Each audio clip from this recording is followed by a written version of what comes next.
아멘. 자리에 앉으시겠습니다.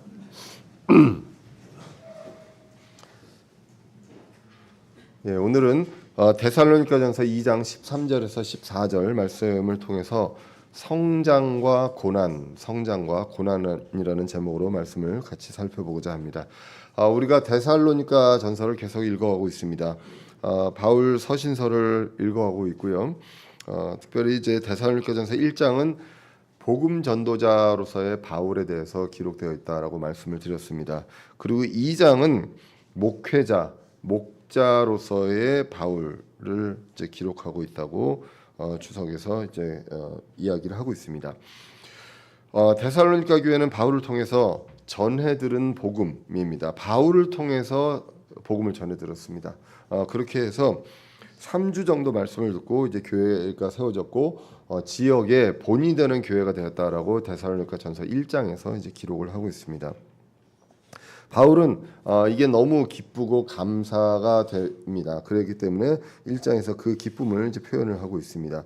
그리고 이제 2장에서는 목자로서의 그 성도의 영적인 성장을 위해서 바울이 얼마나 바울 일행이 헌신했는지 이 부분들에 대해서 너희도 알거니와라는 내용으로 같이 그 쭉 이야기가 나오는 것을 이제 보게 됩니다. 그러면서 이제 목자로서 성도 영적 성장을 위해서 한 세 가지 역할에 대해서 이제 나왔었습니다. 그것이 바로 첫 번째가 이제 청지기였습니다. 청지기로서 자신이 주인의 재산을 관리하고 행사하지만 그것은 본인의 것이 아닙니다. 그래서 위탁받은 대로 그 말씀을 전한다라고 이제 성경이 이제 기록을 하고 있습니다. 그리고 이제 두 번째가 유모로서의 역할입니다. 그래서 아기를 키우는 그 유모, 자기의 아이를 키우는 것처럼 하는 그러한 어떤 자세가 나왔습니다. 그것은 바로 부드러움입니다. 그리고 사랑이고 인내로 이제 그 아이를 갓난 아기를 키우는 그러한 마음입니다. 젖을 주는 그 마음으로 인내하는 마음입니다. 그리고 이제 세 번째가 아버지로서의 어떤 사도의 역할, 목자의 역할입니다. 그래서 이 아버지는 수고합니다. 그리고 늘 가족의 구성원들을 위해서 염려합니다. 그리고 행동에 모범이 되어야 하고 그리고 대화가 있어야 한다. 말로써 권면을 하게 된다라는 내용으로 나와 있었습니다. 그래서 성도들의 영적 성장을 위해서 청지기의 역할도 있고요. 그리고 유모의 역할을 하는 사람이 있고 또 아버지의 역할을 하는 그런 사람들이 있게 됩니다. 교회 내에서. 왜 이런 것들이 필요하냐라고 하면 오늘 본문의 데살로니가전서 2장 12절입니다. 본문 오늘 읽은 바로 전 구절이죠. 이것은 너희를 부르사 자신의 왕국과 영광에 이르게 하신 하나님께 너희가 합당히 걷게 하려 함이라. 이제는 구원받은 사람들이 합당히 걷게 하는 것입니다.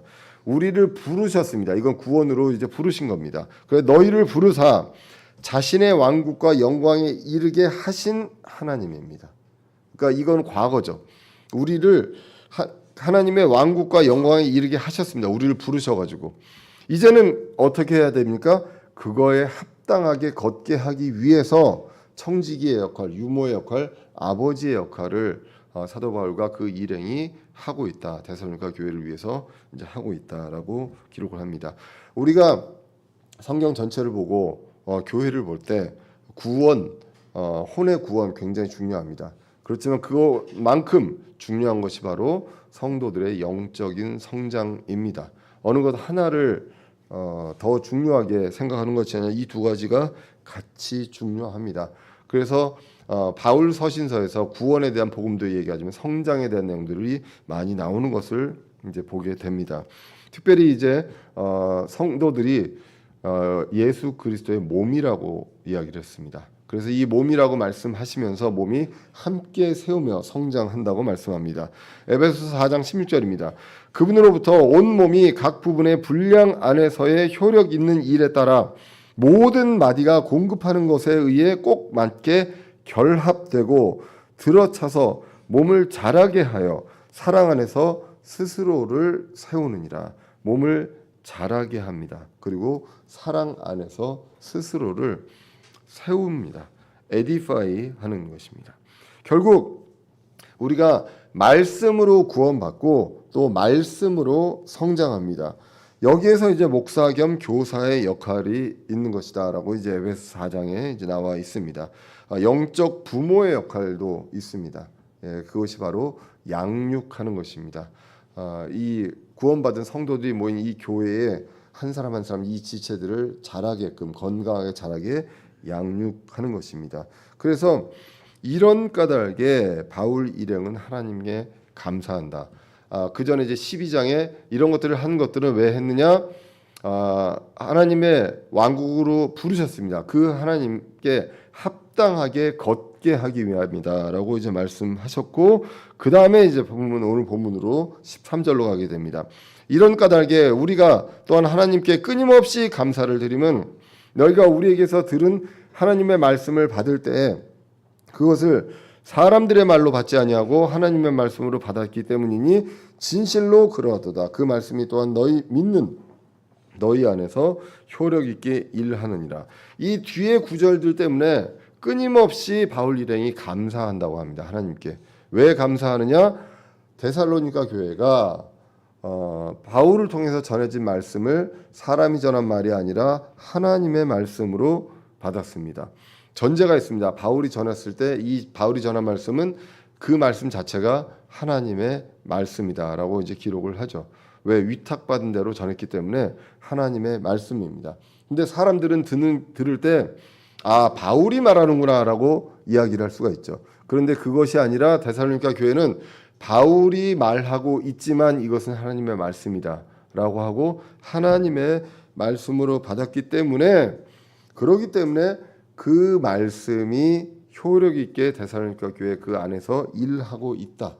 그래서 이 부분들 때문에 끊임없이 그것을 알기 때문에 사도 바울과 일행이 감사하고 있다라고 말씀하고 있습니다. 그래서 이 말씀을 잘못 곡해하시면 안 됩니다. 목회자가 하는 말이 다 하나님의 말씀이다가 아니라 목회자가 있지만 앞에 있는 사람을 보지 말고 전해지는 메시지를 봐라라고 이야기를 하는 것입니다. 그래서 전달되는 메시지를 봐라. 그것이 성경을 통해서 전달되고 있는지, 성경의 근거에서 전달되고 있는지 그 메시지를 봐야 하는 것입니다. 그래서 사람의 말이 아니라 하나님의 말씀, 전한 사람이 아니라 전한 하나님이 사람이 아니라 그 하나님 그리고 그 하나님의 말씀이다라는 이 분명한 정의 그리고 그 전제가 있어야 한다는 것입니다. 바울 일행은요 위탁받아서 전하는 전달자입니다. 전달된 말씀을 사람이 한 말이 아니라 하나님의 말씀으로 받을 뿐입니다. 그래서 오늘 데살로니가전서 2장 초반부에 사도 바울이 위탁받은 대로 전한다라고 이제 기록을 하고 있죠. 오늘 본문 말씀에 제가 이제 괄호 열고 영어로 써놨습니다. The Word of God이라고 되어 있는데 하나님의 말씀입니다. 이 부분들에 대해서 어떤 주석에 보면 이거를 이제 그 하나님의 말씀 이것을 말씀 하나님 예수님으로 이제 해석을 하는 경우가 있는데 그거는 그렇지 않습니다. 왜냐하면 영어 성경에서 word가 소문자로 되어 있으면 이건 말씀입니다. 전달된 말씀 또는 기록된 말씀이라고 이제 보시면 되겠고요. W가 대문자일 때 이것은 바로 말씀 하나님입니다. 예수님으로 되어 있고요. 이게 W가 대문자로 기록되어 있는 말씀, 이 말씀 하나님 예수님에 대한 부분들이 신약에서 한 5번 정도 나옵니다. 한번 살펴보시면 잘 아시는 말씀입니다. 요한복음 1장 1절입니다. 처음에 말씀이 계셨고 말씀이 하나님과 함께 계셨으며 말씀이 하나님이셨다. 여기서 이 말씀, 이 더 월드는 W가 대문자입니다. 그래서 이분은 말씀 하나님이다라고 이제 보시면 되겠습니다. 그런데 이 말씀 하나님이 누구냐라고 하면 요한복음 1장 14절로 가서 보시면 여기서 이 말씀도 대문자입니다. 말씀이 육신이 되어 우리 가운데 거하심에 우리가 그분의 영광을 보니 아버지의 독생하신 분의 영광이요 은혜와 진리가 충만하더라. 이분이 바로 예수님이다라고 기록하고 있습니다. 그래서 예수님이 바로 말씀 하나님이다. 예수님이 하나님의 아들이시면서 아들 하나님이시면서 말씀 하나님이다라고 성경은 기록하고 있습니다. 요한일서 1장 1절도 이렇게 기록됩니다. 처음부터 계셨던 그것, 즉 생명의 말씀입니다. The Word of Life거든요. 말씀에 관하여는 그것을 우리가 들었고 우리 눈으로 보았으며 자세히 살펴보았고 우리 손으로 만졌노라. 여기서도 분명히 말씀하시죠. 이 말씀이 누구인지. 만지고 눈으로 본 분입니다. 이분은 하나님 중에 예수님이시죠. 예, 그래서 요한일서 1장 1절도 이렇게 기록하면서 이제 성경이 요한일서가 시작이 됩니다. 그리고 이제 요한일서 5장 7절에 보시면 이렇게 기록되어 있죠. 삼위일체 하나님 세 분 하나님이 한 하나님이다라는 것들을 이제 기록하고 있습니다. 요한일서 5장 7절에 하늘에 증언하는 세 분이 계시니 곧 아버지와 말씀과 성령님이시니라 이 세 분은 하나이시니라라고 기록되어 있습니다. 오직 요 구절은 이제 킹제임 성경에만 있는 구절이 되겠습니다. 그래서 삼위일체를 여러 성경을 다 통틀어서 이분도 하나님이시고 아버지 하나님이 계시고 아들 하나님이 계시고 성령 하나님이 계신다라고 해석할 수도 있지만 명확하게 한 문장으로 나와 있는 구절은 이 구절 하나다. 이것이 이제 킹제임 성경에 있는 구절입니다. 이것이 바로 하늘에 증언한 세 분이 계시는데 아버지 하나님이 계시고 말씀 하나님이 계시고 성령 하나님이 계시는데 이 세 분이 하나이시면서 이 말씀이 누구시냐? 요한일서 1장에 나와 있었죠. 이 말씀이 처음부터 계셨고 생명의 말씀이며 우리는 그것을 들었고 만졌고 보았다라고 하는 그 예수님으로 분명히 말씀하고 있습니다. 그렇게 요 네 구절이 있고 마지막 한 구절이 요한계시록 19장 13절에 나와 있습니다. 여기도 이제 하나님의 말씀입니다. 우리가 지금 오늘 본문의 하나님의 말씀하고 똑같은 한글로는 똑같지만 영어로는 이제 The Word of God에서 이제 word가 이제 대문자로 되어 있습니다. 그래서 그분께서 피에 담근 옷을 입으셨는데 그분의 이름은 하나님의 말씀이라 불리니라. 앞뒤 전 구절을 봤을 때 이제 예수님이십니다. 재림하신 예수님으로 이제 볼 수가 있습니다. 이 다섯 구절의 공통점이 뭐가 있을까요? 물론 이제 더 월드도 있지만 다섯 구절의 공통점이 저자가 요한입니다. 예, 그래서 요한을 통해서 기록한 성경에 이제 말씀이 하나님으로 이제 기록되어 있다라는 것을 이제 볼 수가 있습니다.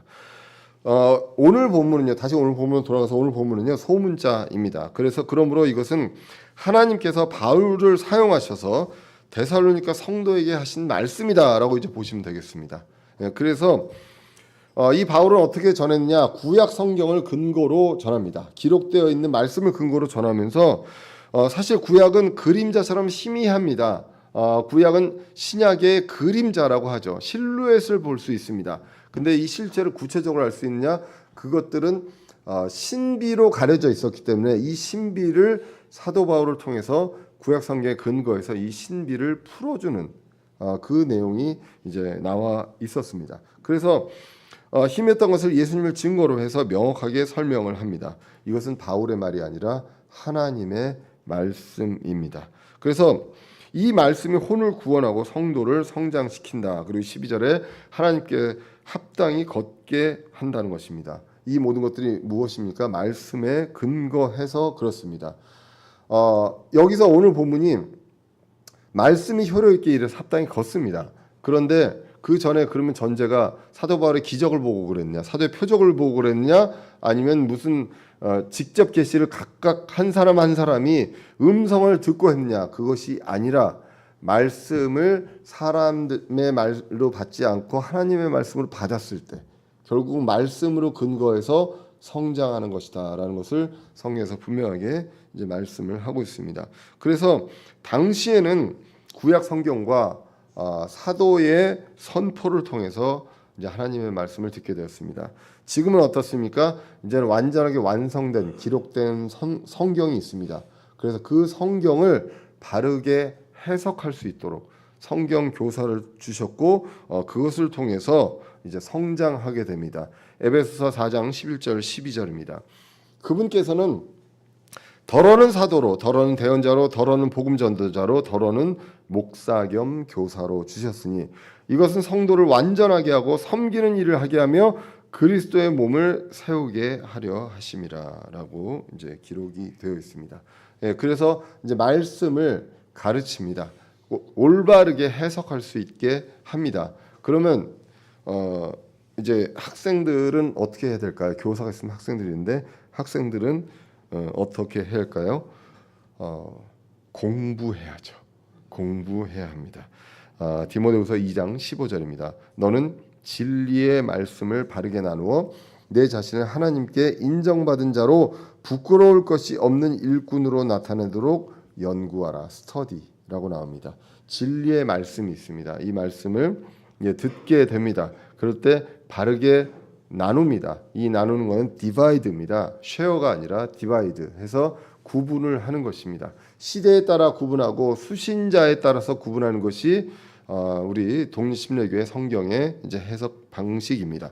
그래서 그렇게 했을 때 그렇게 이제 연구하라, 공부하라라는 것입니다. 이 스터디는 그냥 그 가르쳐준 그 책과 필기한 거 가지고 공부하라는 것이 아니라 우리가 연구하는 것도 스터디입니다. 그래서 저희 논문에 보면 저희들이 이제 학위 논문 할 때 보통 대부분 학위 논문에 학위 논문이 한국말로 뭐 석사나 박사나 뭐뭐뭐뭐뭐에 대한 연구 이렇게 끝납니다. 그러면 그 영문 제목은 보통 study on 이렇게 시작을 하거든요.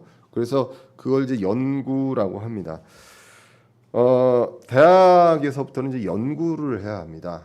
학생들이 공부를 하는 것이 아니라 연구를 해야 되는데 요즘은 이제 공부만 하는 것 같아요. 그래서 어떤 일이 발생하냐면 늘 말씀드리지만 교수님 이거 시험 안 배운 건데요. 안 배운 게 시험에 나왔어요. 이 얘기를 굉장히 요즘 대학교에서는 많이 합니다. 참 답답할 노릇이거든요. 큰 줄기만 가르쳐주고 나머지는 본인이 공부를 해야 되고 다른 자료를 찾아보고 하는 것이 이제 대학의 어떤 대학생들의 이제 본분인데 이게 이제 그 전까지의 어떤 습관들이 이제 있다 보니까 꼭 그렇게 얘기를 합니다. 늘 말씀드리지만 질문들 거의 안 하다가 이제 질문하라고 했을 때가 언제 질문을 많이 하느냐라고 했을 때 중간고사 가까이 왔을 때 기말고사 가까이 왔을 때 어떤 질문을 하냐 몇 문제 나와요. 그리고 시험 범위가 어떻게 돼요? 라는 거를 대학생들이 물어보는 그런 시절이 되었습니다. 그런데 배우는 것만 공부하는 거로 안 되는 게 이제 대학이다라는 것이죠.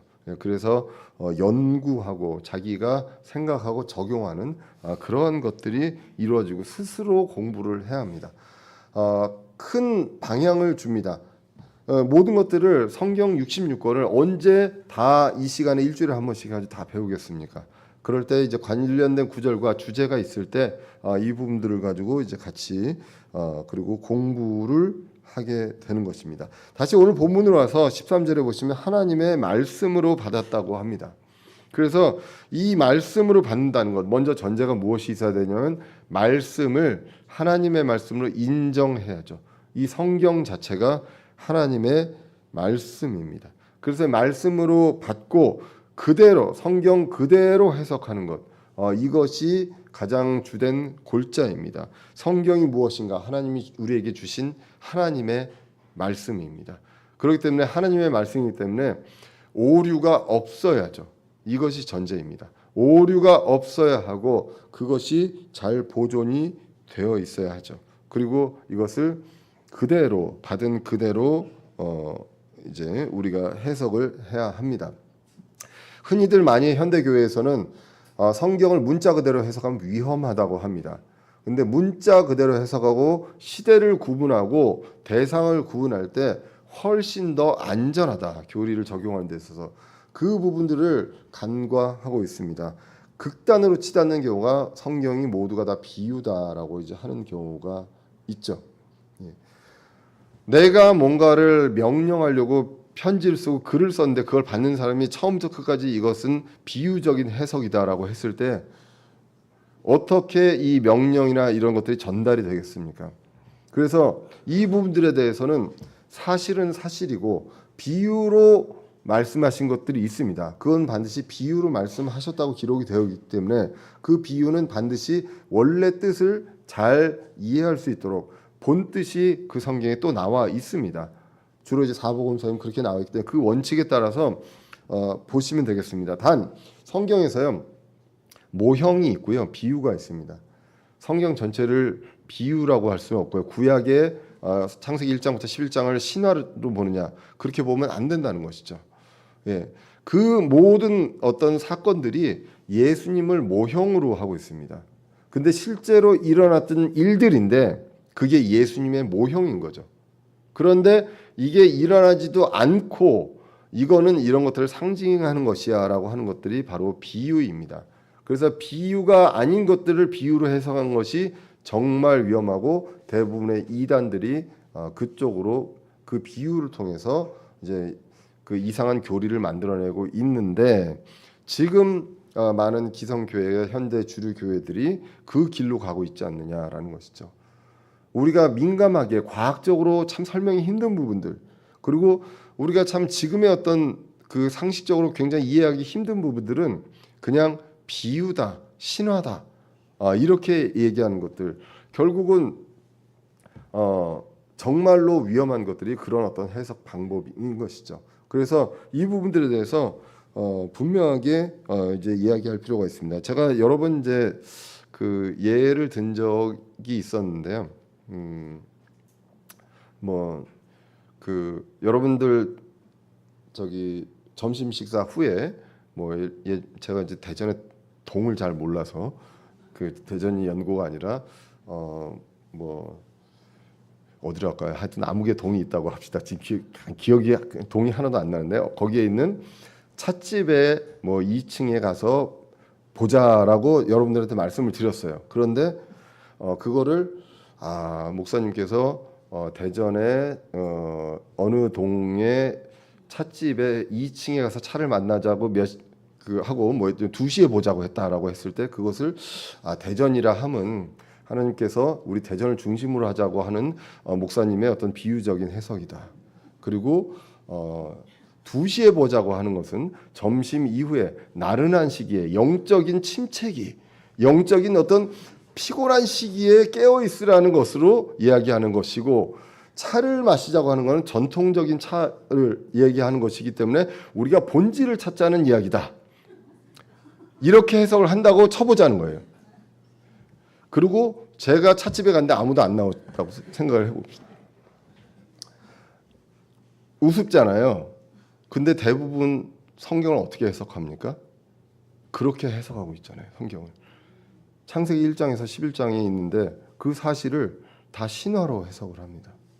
요한계시록 그 상징적 비유적인 것이다. 그래서 그거는 일어나지 않고 이 땅에서 이제 그 하나님의 왕국을 그대로 그냥 하는 것이다.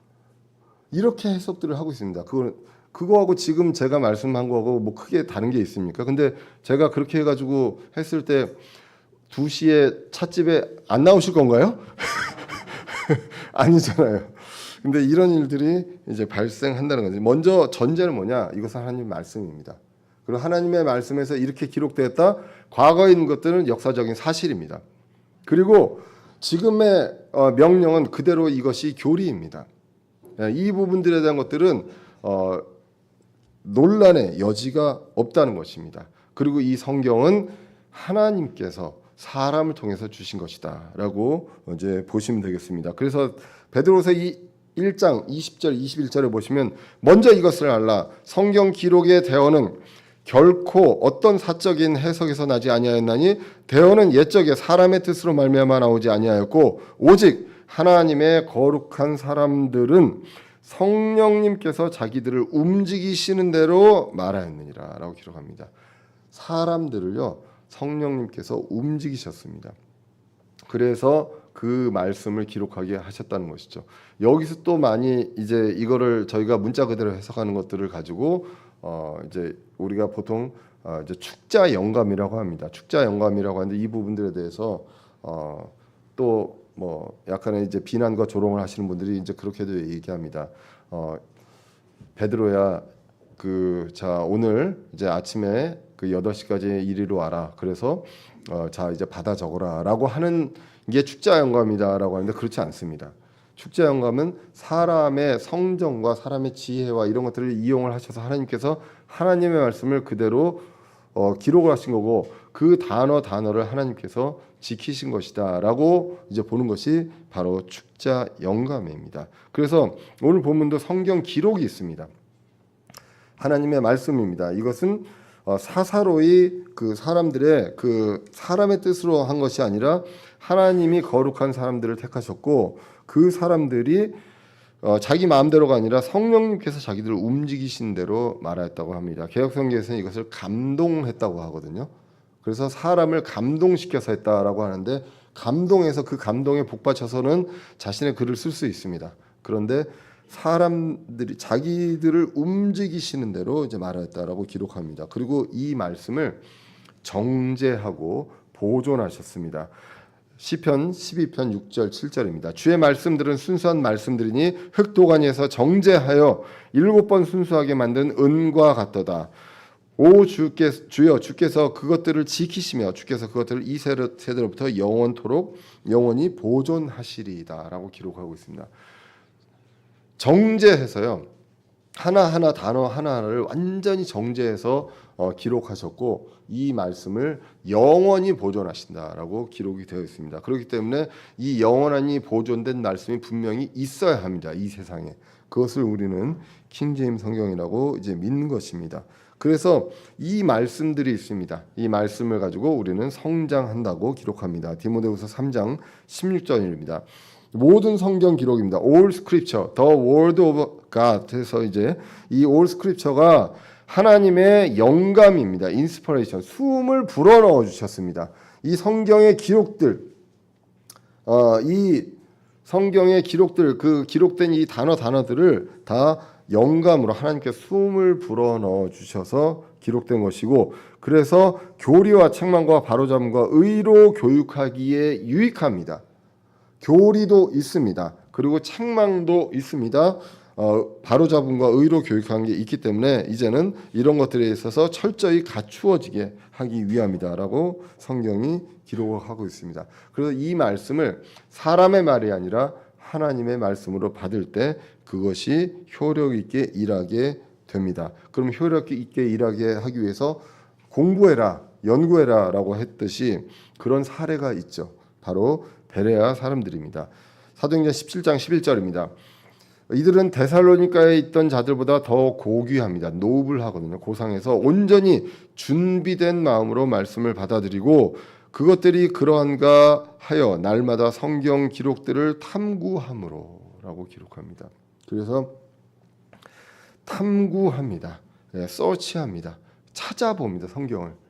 그래서 말씀을 듣고요. 준비된 마음으로 듣고 그 다음에 이 말씀이 사람의 말이 아니라 하나님의 말씀을 받고 이게 그런가 하고 그 말씀에 근거되는 구절을 찾아보고 서치하게 됩니다. 그래서 이 부분들이 나올 때 그때 이제 말씀이 효력 있게 일하게 됩니다. 사람에게 들었으나 준비된 마음으로 하나님 말씀으로 받고 그 기록들을 이제 탐구하게 됩니다. 그러면 구원받은 자들은 성장하게 됩니다. 이럴 때 이 말씀이 자라게 하는 말씀이 우리한테 굉장히 맛있는 말씀이 되는 것이죠. 맛있는 음식을 먹으면 기쁘시죠. 그 막 감동도 하시고 막 이제 그렇게 하고 하는데 맛있는 말씀을 읽었을 때 우리가 얼마만큼 기쁜가 그것을 기뻐하고 정말 음식보다 사랑했던 사람이 있습니다. 욥이 있죠. 욥기 23장 12절입니다. 내가 그분의 입술의 명령에서 돌이키지 아니하고 내가 필요한 음식보다 그분의 입의 말씀들을 더 귀히 여겼도다라고 기록하고 있습니다. 좋은 연설로 끝나면 안 되죠. 그래서 우리가 오후에 다시 한번 이 말씀을 그 기억하고 되새김질을 하려고 합니다. 그래서 씹고 소화해야 합니다. 베레아 사람들처럼 다시 한번 이것들을 찾아보고 이제 탐구하는 정말 그런가 메신저가 제대로 전달을 한 것인가 이 부분들에서 다시 한번 탐구하는 그러한 것들이 필요합니다. 말씀 안에서 성령 안에서 우리는 이제 이런 부분들을 이제 성장하고 전하는 사람들도 이것들을 사람의 지혜가 아니라 그대로 전해야 합니다. 고린도전서 2장 13절입니다. 사도 바울의 고백입니다. 또한 우리가 그것들을 말하되 사람의 지혜가 가르치는 말로 하지 아니하고 성령님께서 가르치시는 말로 하나니 곧 영적인 것들은 영적인 것으로 비교하느니라라고 이제 기록이 되어 있습니다.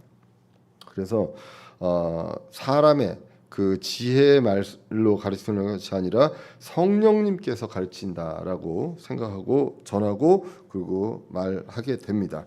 그래서 이제는 성장해야 합니다.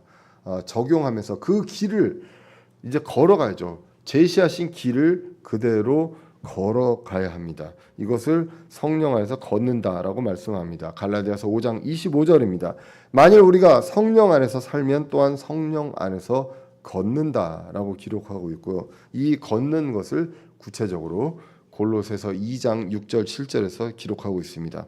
그러므로 너희가 주 곧 그리스도 예수님을 받아들였듯이 그렇게 그분 안에서 걷되 그분 안에서 뿌리를 내리고 세워지며 가르침을 받은 대로 믿음 안에서 굳게 서서 그 안에서 넘치도록 감사를 드리라라고 이제 기록이 되어 있습니다.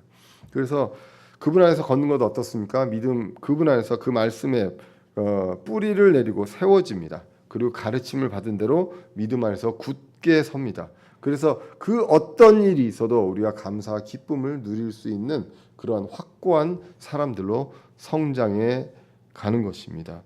이렇게 되면 너무 좋고 맛있는 음식을 먹으면서 성장하고 기뻐하게 됩니다. 그런데 그렇게 되면 반드시 동반하는 것이 있다라고 기록합니다. 그것이 바로 고난입니다.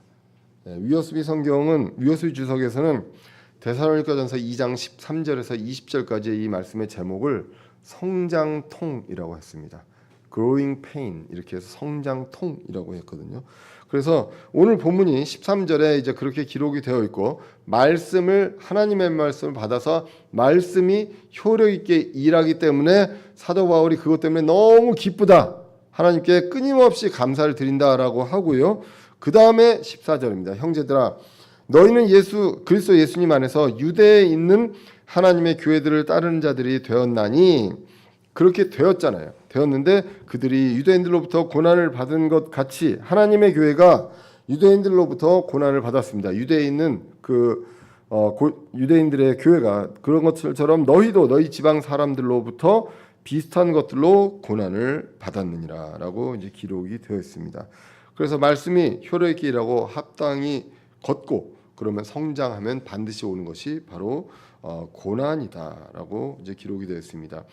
데살로니가 성도들은요 유대에 있는 하나님의 교회, 유대인들의 교회를 따르는 자가 되었다라고 기록합니다.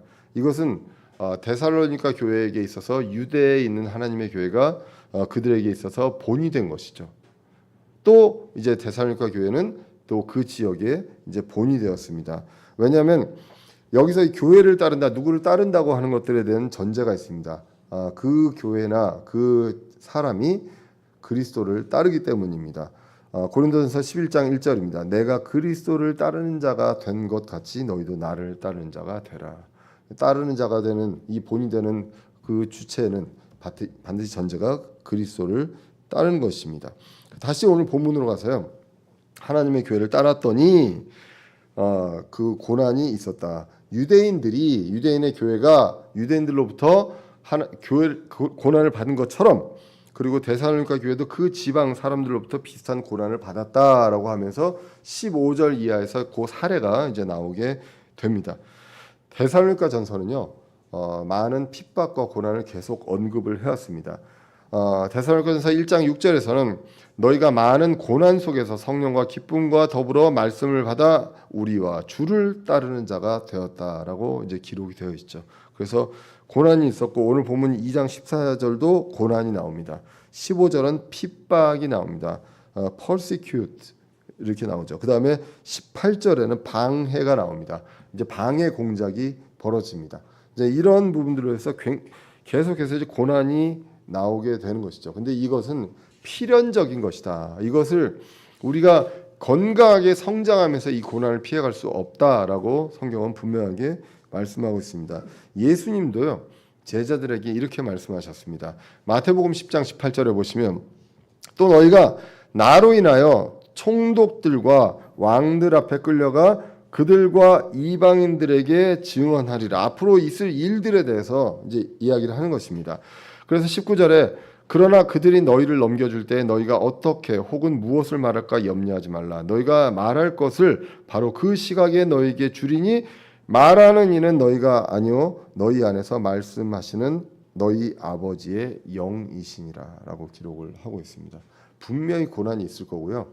그리고 고난이 있으면 어떻게 되느냐? 또 성장을 하고 또 고난이 있고 막 그렇게 될 때 야 내가 고난이 있으면 내가 이거 어떻게 해결해가지? 무슨 말을 해야 할지 그때 어떻게 한다고요? 그 말할 것을 바로 그 시각에 주신다. 그래서 그거를 내 힘으로 헤쳐나가라가 아니다라고 성경은 분명하게 말씀하고 있습니다. 그래서 말하는 이가 너희가 아니고 너희 안에서 말씀하시는 너희 아버지의 영이다라고 이제 분명하게 이제 말씀을 하고 있습니다. 그래서 성도들은 이 세상에서 고난을 받습니다. 몇 프로가 고난을 받을까요? 몇 프로의 성도가 고난을 받을까요? 야, 그래서 80%면 내가 20%에 속하면 정말 좋겠는데 라고 하는데 디모데후서 3장 12절입니다. 안타깝게도 참으로 그리스도 예수님 안에서 하나님의 뜻대로 살고자 하는 몇몇 모든 자, 모든 자는 핍박을 받을 터이나 악한 자들과 유혹하는 자들은 점점 더 악하여져서 속이기도 하고 속기도 하리라라고 이제 기록을 하고 있습니다. 모든 자입니다. 그래서 핍박, 물리적인 어떤 핍박도 있습니다. 그리고 뒤에 보시면 속인다고 합니다. 그래서 그 교리를 변질시키고 속이는 자들도 있다라는 것을 우리가 분명히 알아야 하는 것입니다. 물리적인 핍박보다 훨씬 더 무서운 것이 뭐냐라고 하면 속이는 거죠. 그래서 이게 맞는 줄 알고 가는 그러한 일들이 이제 발생할 수 있습니다. 갈라디아서 1장 7절도 경고하고 있었습니다. 다른 복음으로 가는 사람들이 갈라디아 교회에 있었다는 것이죠. 그래서 그것은 또 다른 참 복음이 아니며 다만 너희를 어지럽히고 그리스도의 복음을 왜곡하려는 자들이 더러 있도다. 이런 자들이 그때도 있었고 지금도 있고 지금은 굉장히 다수가 되어 있는 그런 상황이다라고 이제 보시면 되겠습니다. 지금의 시대 어떻습니까? 처음에 우리가 한국에 처음 교회가 들어오고 복음이 들어왔을 때 어땠냐면 은혜로 구원받는 것, 믿음을 통해 구원 그게 확고했습니다. 그리고 또 구원을 취소될 수 없는 영원한 구원이다. 이것도 확고했었습니다.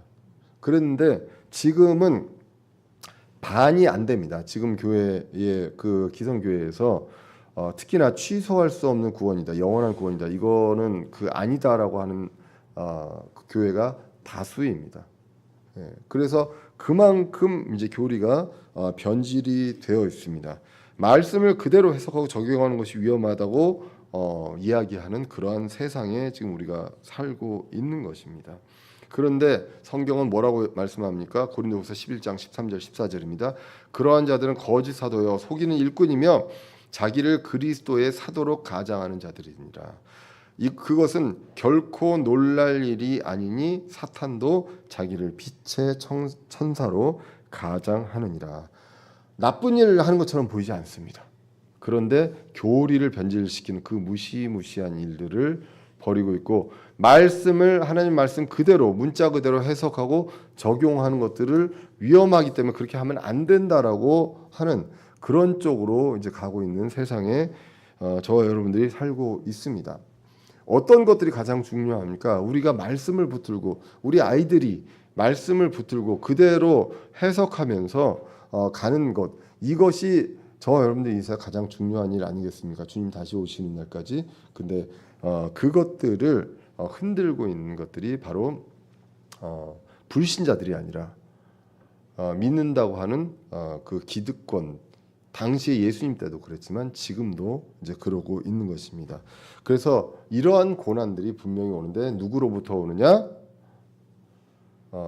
불신자로부터 오는 것이 아니라 믿는다고 하는 그런 존재로부터 고난이 계속 옵니다. 아까도 하나님의 교회가 유대인 하나님 교회가 누구로부터 유대인들로부터 핍박을 받았거든요. 예, 그런 것들처럼 그런 일들이 이제 오게 됩니다. 말씀을 요약하려고 합니다. 매주 우리가 말씀을 듣습니다. 그리고 매일 우리가 아침 7시 반이 되면 오늘의 읽을 성경 구절이 딱 올라옵니다. 정확하게 1분이 저도 틀리지 않고 이제 올라와서 너무 감사하게도 이제 그때 성경을 이제 기억하고 보게 됩니다. 어떠한 마음가짐으로 우리가 성경을 봐야 합니까? 하나님의 말씀으로 봐야 합니다.